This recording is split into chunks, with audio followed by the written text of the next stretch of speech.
Today, boys and girls, we are going to continue our reading with The War with Grandpa. We are currently on page 37, and Grandpa, we just found out that Grandpa is moping around.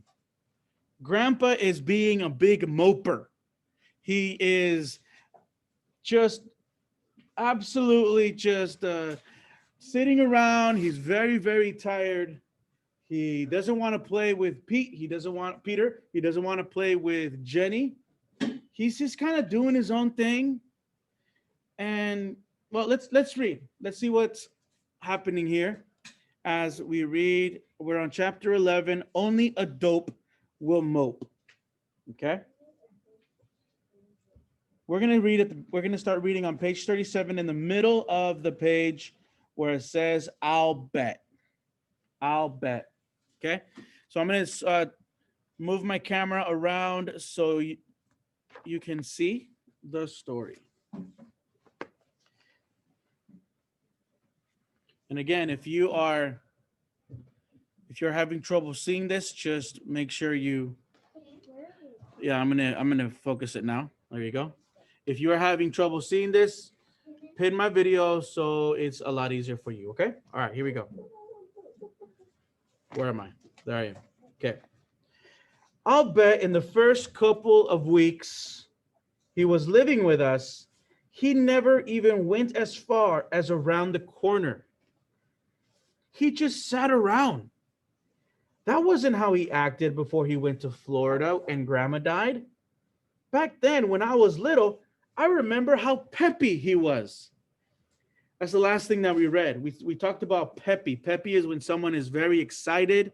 When peppy means that they're chipper, they're just like really happy. Like, hey guys, how's it going? All right, let's go do this. Let's go do that. Let's walk to get some ice cream. They're really just happy, and sometimes they might annoy you because they're so peppy.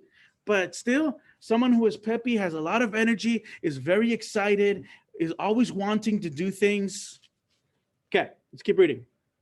We'll have more fun than a barrel of monkeys, Grandpa used to say. And we did. He used to take me places like the park and zoo. I was always happy when I was with him. I liked everything about him.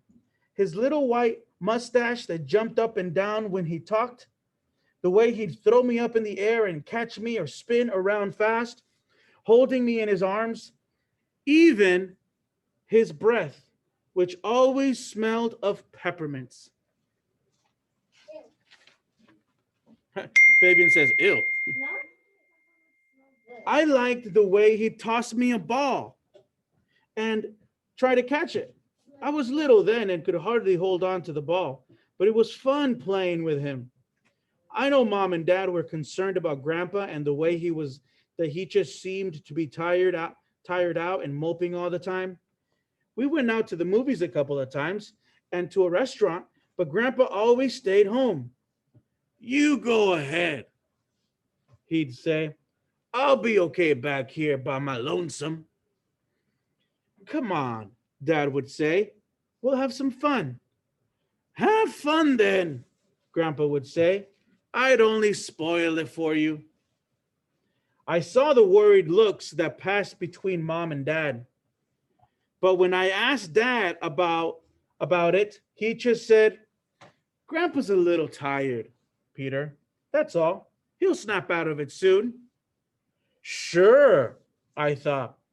But how soon was soon?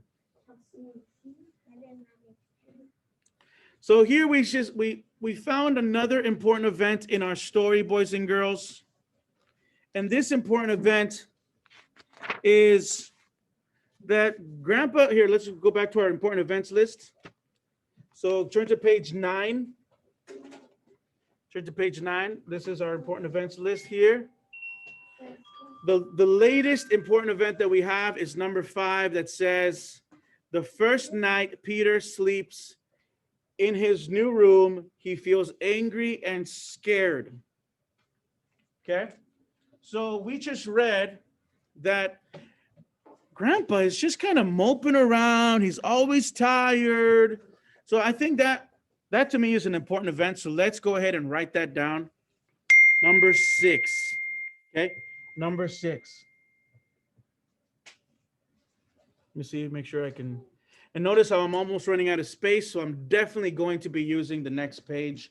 And I'm also going to label the next page important events list. Okay. So number 6 says Grandpa Jack. Write that down.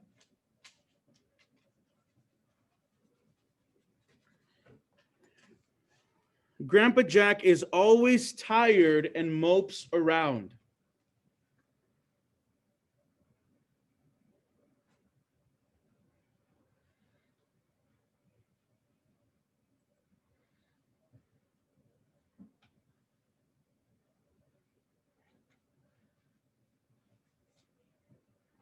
Period.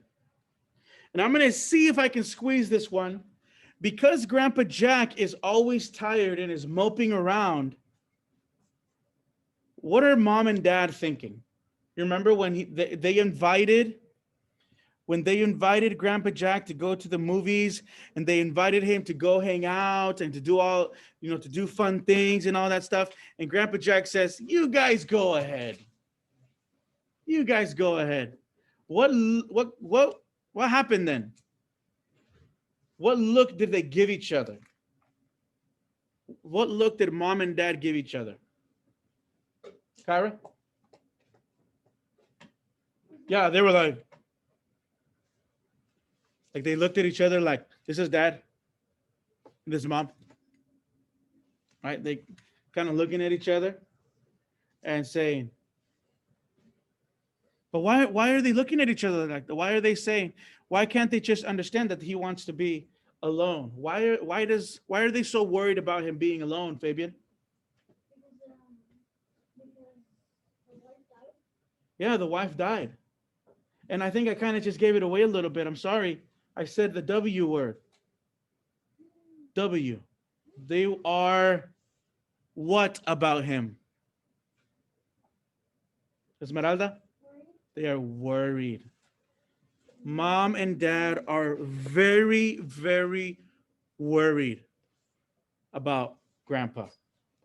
So let's go ahead and write that down. Peter's parents are very worried about Grandpa Jack. Number 7. Peter's parents are very worried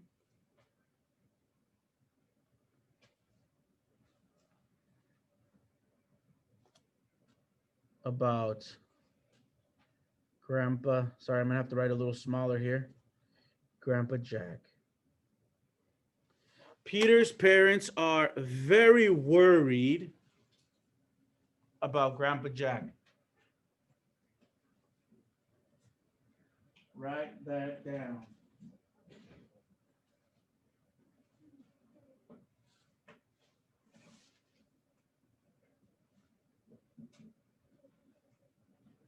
Write that down. Okay.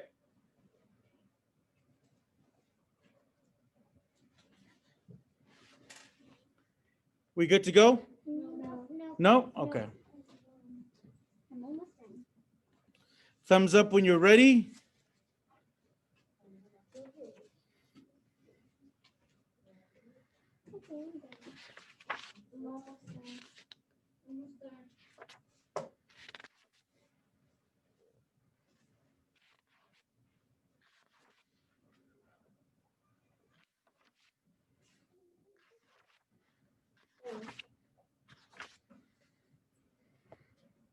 Okay, we are going to skip a couple of days, but we're going to get started for tomorrow's topic, since we have a little bit of extra time. And so I want us to go, now that we're all done with the writing part of writing out this important events list, I want us to go to the table of contents. Go ahead and go to the table of contents so we can set this up. I think we can get started and then we can just finish it tomorrow. And tomorrow we might even be able to start another one. So, but we are going to skip a couple days here. Put 1, 12, 21. We're going to skip to day 11. And that day 11 is going to be called Make Predictions. And I want to leave an empty page for the important events list, because I think this probably will not be the last time that we do this. So let's leave an empty page for the important events list. So the important events list starts at 9. Let's skip page 10. Let's skip it. And this is going to be on page 11.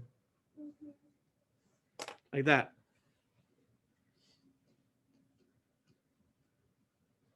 Make sure you write everything down. Write it down.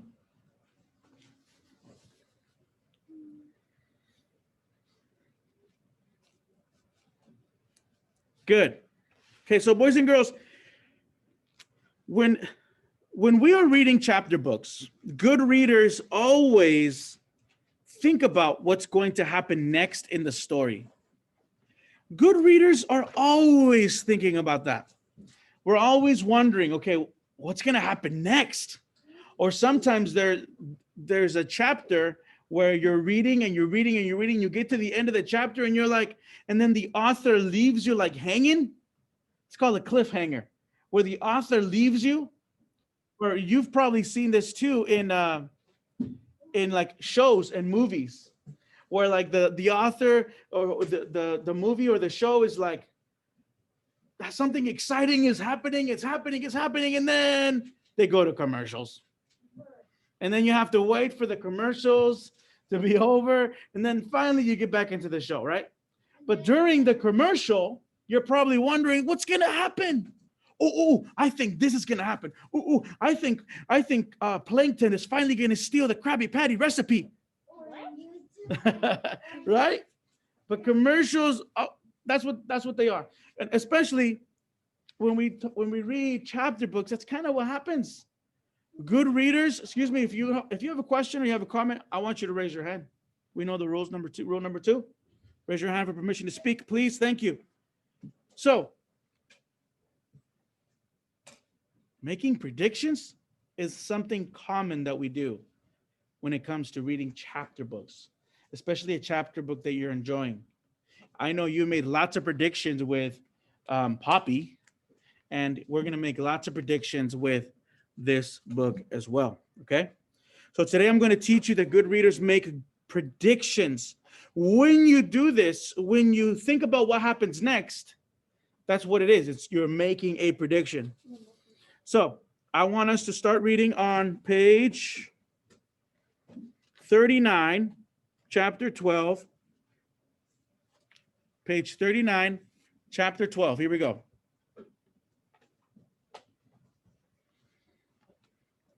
A little help from my friends. A little help from my friends. Okay.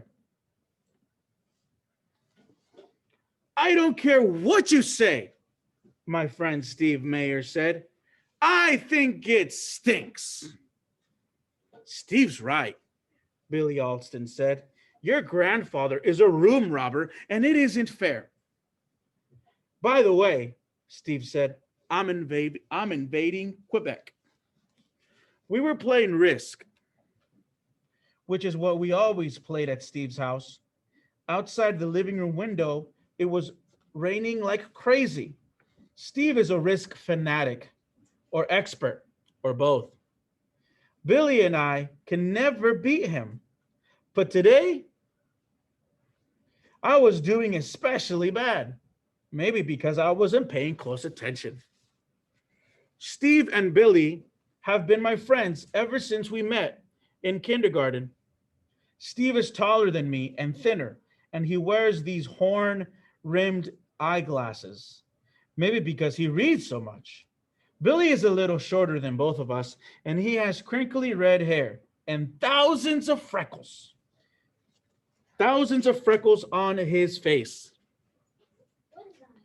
When Billy was 6 years old, his dad hung a chinning bar in the doorway of his room. Whenever Billy goes in or out, he always chins himself a few times. Billy can do 15 chin ups. I know that because I once bet him he couldn't, and I lost a quarter. I can do three, and I have chin ups. Steve can hardly do one. Throw the dice, Steve said, and I did. I lost another army, of course, and Steve had one more territory of mine to control. Steve looked at me and shook his head. You're such a dummy, he said. Look, I said, he's my grandfather. What can I do? Put up a fight, Steve said. Stick up for your rights. I already have, I said. I won't let nobody take my room, Billy said. He made a fist and slammed it into his other palm. Pow! Right in the nose. Right, Billy, Steve said, winking at me. We both knew that Billy always talked tough like that, but the one time he had to face up to a kid in school, the one time he had to face up to a kid in school called Phil Staincross, he was as chicken as the rest of us. I'm trapped, don't you see?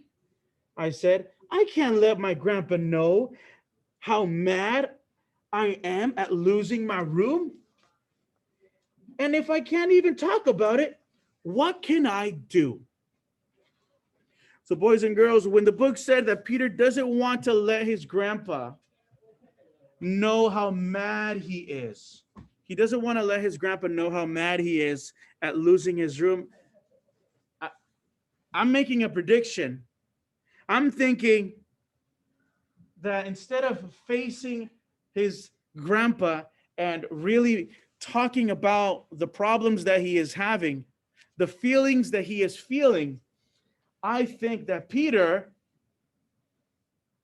is he going to be like Billy and like punch his grandpa in the nose? I don't think so. I think Peter loves his grandpa way too much to do that. And I predict that Peter is probably just going to be moping around and he's going to join his grandpa in the mope party because he's not going to do anything about it. That's what he's saying. That's how he's talking to his friends. Okay, so that is what I predict here. Let's keep reading. Wishy-washy, Steve said. What are you, a doormat? You can't let a room robber walk all over you, Billy said. Steve put down his fourth set of matched wrist cards and collected 10 more armies. On the board, he already controlled half the world, which meant the game wasn't going to last too much longer. He looked at me funny, and then a slow grin started to spread all over his face. I just got an idea, Steve said. Yes, sirree. It just might work. I waited while the wheels turned around in Steve's head. 1776, Steve said. Billy said, huh? The Yankees against the power of the British Army, Steve went on. Here come the Redcoats marching across the field in close formation. That's the way the British always fought. And what do the Minutemen do? They hide behind trees and rocks. They shoot from behind cover and keep moving. What does this have to do with his grandpa? Billy asked. Steve sailed on. Do you know what the British complained that the Minutemen didn't fight fair? Fair? Steve, I began. The legend of Zorro, Steve went on. A rich and powerful man who fought the power of the king, he had to conceal his identity because to fight against the king meant certain death. So what did he do to help the peasants against tyranny?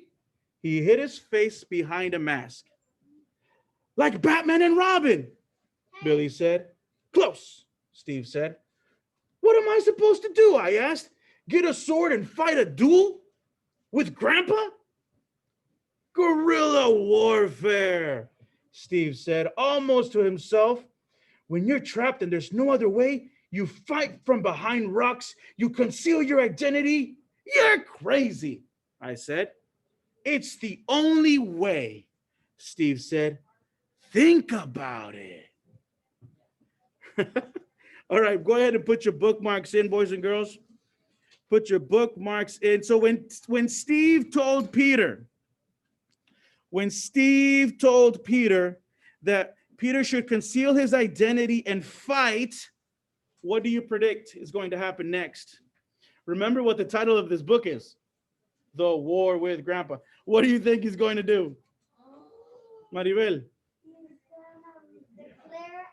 He's going to declare a war. Okay. All right. Ladies and gentlemen, thank you so much for joining us today. We love you. We miss you. We can't wait to see you again. We'll see you next time. All right. Bye-bye. Have a great day.